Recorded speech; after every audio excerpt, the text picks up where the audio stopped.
2025 marked the 20th anniversary of Keisha Cole's debut album, The Way It Is. We need to talk about it. If you were like me, I was an early teen, all in my feelings, thinking I knew everything about relationships and heartbreaks because of this album, singing my heart out.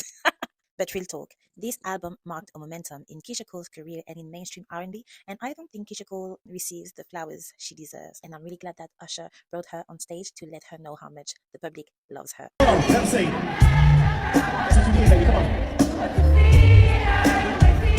Come on, sis.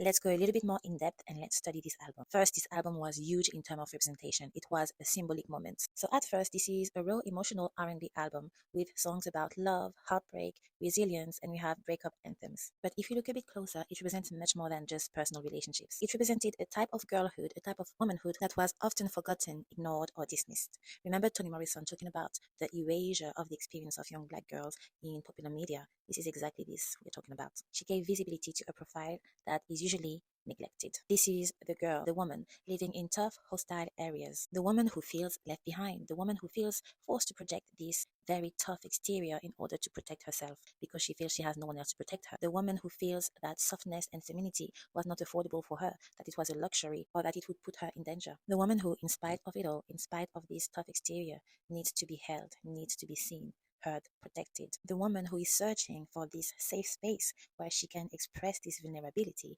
without being preyed upon. This was well needed because at the time, early 2000, bling bling rap was making waves, but it was far removed from the reality of many people. In parallel to bling bling rap, we had the R&B girl who was super feminine, glossy, but the reality is that we didn't all have the luxury to relate to that, and it's very important to discuss this. We often talk about femininity and softness as if every woman can lean into that freely, but the sad reality is that this is not the case for everyone. In some environments, softness can be seen as a luxury in the best case scenario or a huge risk. In a lot of discourses, we often omit the fact that in order to feel feminine or in order to feel soft, tender, you first need to feel safe. You need emotional safety, physical safety, and much more. And that's why Keisha Cole's music resonated with so many young girls and women. She showed us what it looked like to explore softness, vulnerability, femininity, tenderness, even when the environment you're evolving in is trying to cage you away from it. So for me, this album raises important questions such as